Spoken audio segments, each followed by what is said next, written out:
Iron box रसोई noodles. वालनगर नाम के गांव में देवेंद्र नाम का एक आदमी रहता था। देवेंद्र की सुमति नाम की पत्नी, जानू नाम की बेटी और राहुल नाम का बेटा था। देवेंद्र स्कूल टीचर के तौर पर काम करते हुए रिटायर हुआ। राहुल एक कंपनी में अकाउंटेंट के तौर पर काम करता था। राहुल बहुत होशियार था। जब भी जरूरत होती तो उस कंपनी के मालिक को अच्छे सलाह देकर उसकी मदद करता था। घर चलाने में आसान होगा सोचकर देवेंद्र घर के पास बच्चों का ट्यूशन लेता था। देवेंद्र राहुल दोनों महीने के शुरू में ही सुमति को पैसे देते थे। जानू की शादी के लिए रिश्ते देखना शुरू किए। अलग अलग किस्म के रिश्ते लेकर आए, लेकिन दहेज ज्यादा होने के कारण लड़के में कोई न कोई गुण की कमी दिखाकर कोई भी रिश्ता पक्का नहीं कर पाए। एक दिन शादी दिखाने वाला पंडित आया। श्रीमान देवेंद्र जी, बहुत अच्छा रिश्ता आया है। ये लड़की के लिए एकदम सही है। यूँ कहा देवेंद्र। आहा, कितनी अच्छी बात बोले जी। कौन है वो लोग? तब वे लोग कानपुर से हैं। लड़का अच्छा पढ़ाई करके बैंक मैनेजर के तौर पर काम कर रहा है। नाम है गिरीश। पिता अच्छी नौकरी करके रिटायर हुए हैं। माँ बहुत अच्छी है। दहेज में एक पैसा भी नहीं चाहिए। लड़की अच्छी हो तो बस। यूँ कहते हैं सिर्फ शादी के खर्च हम कर लिए तो बस है। अब इससे ज्यादा हमें क्या चाहिए? आप सोच लीजिए और बताइए तो मैं उनसे बात करूंगा। ये लीजिए लड़का का फोटो। यूँ कहा। राहुल फोटो देखकर घर पर सबको फोटो दिखाया। सबको लड़का पसंद आया।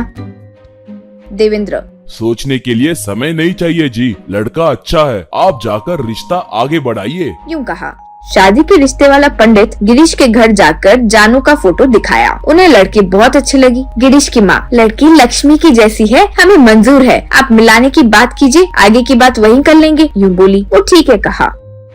वो आकर राहुल वालों को जो हुआ बताते हुए, श्रीमान आने वाले रविवार उनसे मिलते हैं। ऑफिस से छुट्टी होगी तो सबको आसान होगा। एक और बात, उनके भोजन का इंतजाम हमें ही करना होगा। यूँ कहा। उसमें क्या है, वो जरूर कर लेंगे। यूँ कहा। तब वो पंडित। देखिए लड़के के पिता बात पर ठहरने वाले इंसान हैं। उन्हें एक बात बोलकर दूसरी चीज करे तो बहुत गुस्सा आता है। इसलिए पहले ही बता रहा हूँ, भोजन के विषय में कोई गड़बड़ ना हो। यूँ कहकर चले गए। रविवार आ गया। जानू की माँ खाना बनाने के लिए स्टव जलाई, लेकिन आग लगकर बुझ गई। वो बार बार जलाने की कोशिश की, लेकिन फायदा नहीं हुआ तो उसे शक हुआ। गैस सिलेंडर चेक की तो पता चला कि गैस खत्म हो गया था। अरे बाप रे, अब क्या करें? गैस खत्म हो गया। लड़के वाले आने में ही होंगे, अब क्या करें? सोचते हुए रसोई से बाहर आकर सबको ये बात बोली। जानू। अरे बाप रे, अब क्या करें? उन्हें भोजन नहीं खिलाए तो हमारी बात से चूक गए। वैसे लगेगा बाहर से लेकर आ जाएं क्या? यूँ बोली। तब पिता। नहीं, वो ठीक नहीं होगा। उन्हें बाहर का खाना बहुत जल्द पता चल जाएगा। तब वो। बाबू राहुल, जाकर एक गैस सिलेंडर लाओ ना। राहुल। आज रविवार है, गैस एजेंसी नहीं रहता ना। सब शांत रहिए, मैं कुछ सोचता हूँ। यूँ कहा। कुछ देर में लड़के वाले आ गए।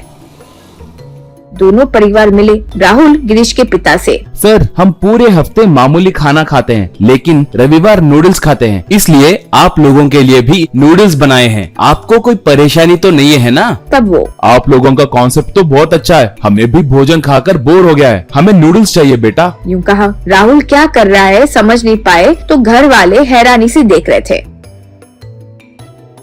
राहुल। हमारी जानू नूडल्स बहुत अच्छा बनाती है। जानू आओ नूडल्स बनाओ। कहकर उसे बुलाया। जानू राहुल के साथ रसोई में गई। आखिर हो क्या रहा है देखने के लिए माता पिता भी रसोई में गए। राहुल रसोई में एक इलेक्ट्रिकल आयरन बॉक्स को उल्टा करके ऑन करके उसके ऊपर एक बर्तन रखकर पानी डाला। जानू और बाकी लोग यूं ही देख रहे थे। तब नूडल्स उस बर्तन में डाला। कुछ देर में गरम गरम नूडल्स बन गए।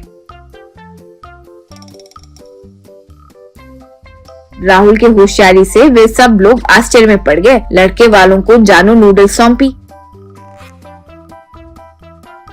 वो खाने के बाद वे सब लोग जानू को बहुत पसंद किए। इस तरह जानू गिरीश की शादी धूमधाम से हो गई।